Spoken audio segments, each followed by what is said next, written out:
Hello friends, I'm Hannah, this is Sweet Fern Homestead, and today I am doing the thing that I have been putting off and putting off and putting off, which is digging up some sweet potatoes. I think I'm just gonna do a test patch because I'm not gonna pull up all the vines before I know that there's actually something under there. Some of my vines are still flowering. I'll show you those flowers, and I'm not exactly sure what that means. Whether like they're still doing something good under there. So I'm just gonna do a little test patch and keep my fingers crossed.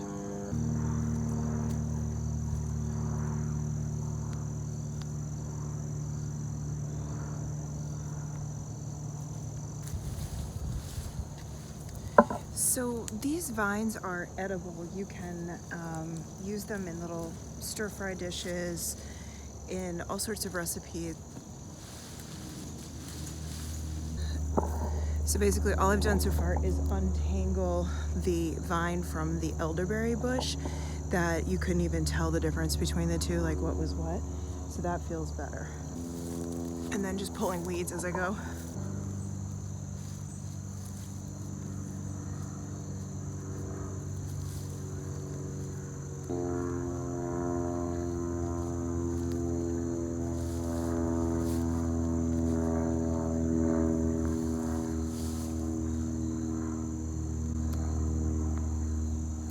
I broke it, but that is a sweet potato. This is actually a Hannah yam.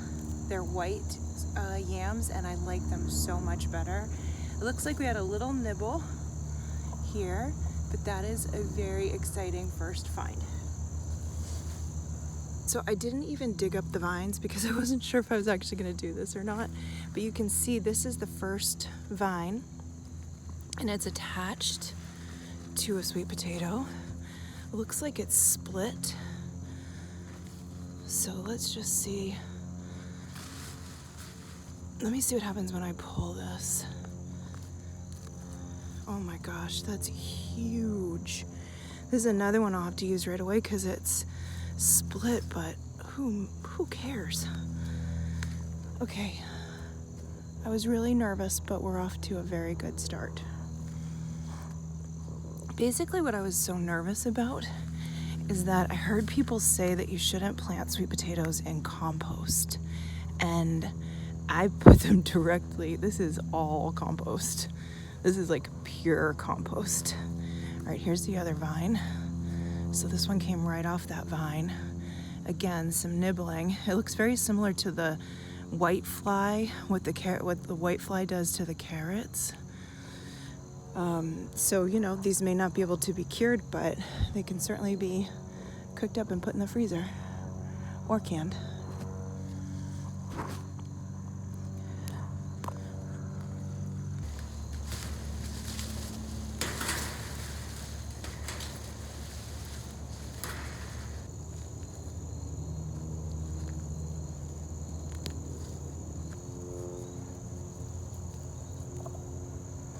Little baby.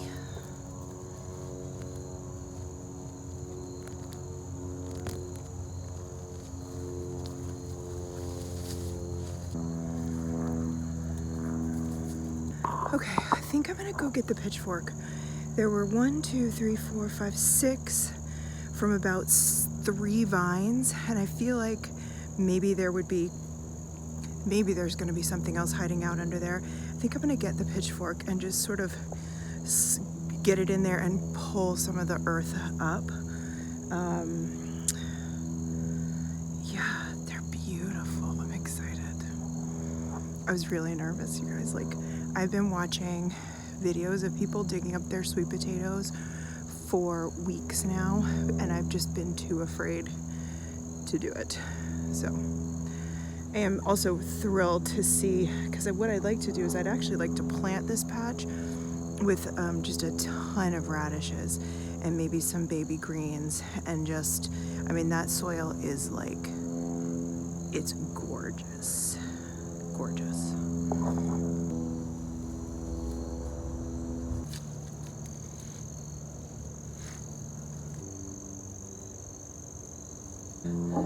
I'm sweating. I haven't seen the sun in days. Or actually we saw the sun yesterday, that's a total lie.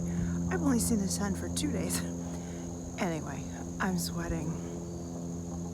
The sun feels so good. So it seems like, let's get the lighting here. Okay, can you see that? It seems like most of these have cracked. My theory on this is going to be that we basically grew sweet potatoes in a drought. They had no rain whatsoever. And then the last couple of weeks we have had torrential downpours, just like mad amounts of rain. And I think what happened is that they split.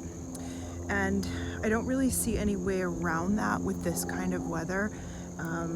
The main thing I use these sweet potatoes for is I cube them. I put some cumin and paprika and salt and pepper on them, sometimes other spices, some coriander, and I get them in the oven with some olive oil, or avocado oil, or lard, and I just cook them up like that, and they're absolutely delicious. One of my favorite meals is those roasted Hannah yams with pickled beets and homemade hummus, and just the combination of those three, like a bite of everything on the fork, it's out of this world. So I've done that little patch. Where am I? That little patch right here, and I've got a pretty nice pile of sweet potatoes, and then I have this whole row to go, plus a little bit right in there inside the green beans. There are a few there as well. So I'm just gonna keep at it. Again, I don't know.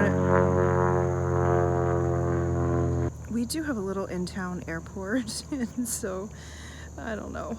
I'm choosing the wrong times. Let me show you the flowers before I sign off.